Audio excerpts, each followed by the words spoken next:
এদিকে বান্দরবনের সার্বিক বন্যা পরিস্থিতির আরও অবনতি হয়েছে। পাহাড় ধসে 2 পরিবারের 5 জন নিহত হয়েছেন। এতে ইউপি মেম্বার সহ আহত হয়েছেন 2 জন।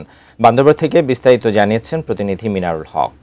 টানা প্রবল বর্ষণ এবং পাহাড়ি ঢলে বান্দরবানের সার্বিক পরিস্থিতির আরও অবনতি হয়েছে এবং বিশেষ করে গত রাতে প্রায় 3টার দিকে গভীর রাতে বান্দরবানের লামা উপজেলার আজিজনগর ইউনিয়নের সেখানে 2টি পরিবারের 5 জন নিহত পাহাড় ধসে এবং সেই সাথে একজন মহিলা মেম্বার সহ 2 জন আহত হয়েছে।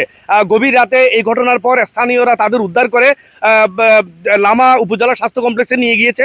আমি একটু আগে জেলা প্রশাসক সানিউল ফেরদৌসের সাথে কথা বলেছি। উনি যেটি বলেছেন, প্রশাসন, দমকল বাহিনী, নিরাপত্তা বাহিনীর লোকজন, স্থানীয়রা তারা মিলে রাতে যে 2টি পরিবার মাটি চাপা পড়েছে তাদেরকে রাতেই উদ্ধার করে হাসপাতালে নিয়ে যাওয়া হয় এবং সেখানেই 5 জন মারা যায় এবং 2 জন আহত হয়েছে।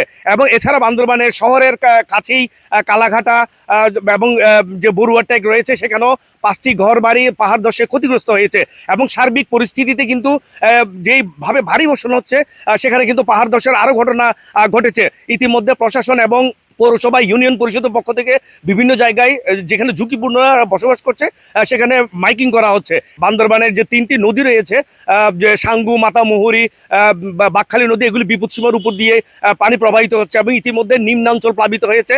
আরেকটি বিষয় আমি জানিয়ে রাখি যে বান্দরবানের মূলত গত 4 দিন থেকে যেই ভারী বৃষ্টিপাত হচ্ছে এবং যে প্রবল বর্ষণ এবং পাহাড়ি ঢলের কারণে যে সাঙ্গু নদীপথের থানসি উপজেলায় সকল ধরনের নৌ চলাচল বন্ধ রয়েছে এবং লামা উপজেলায় মাতামুহুরী নদীতেও নৌ চলাচল বন্ধ রয়েছে এবং সেই সাথে যে পর্যটকরা যেখানে আটকা পড়েছিল তাদেরকেও নানাভাবে উদ্ধার করে এবং নিরাপদ জায়গায় সরে যেতে মূলত বলা হয়েছে।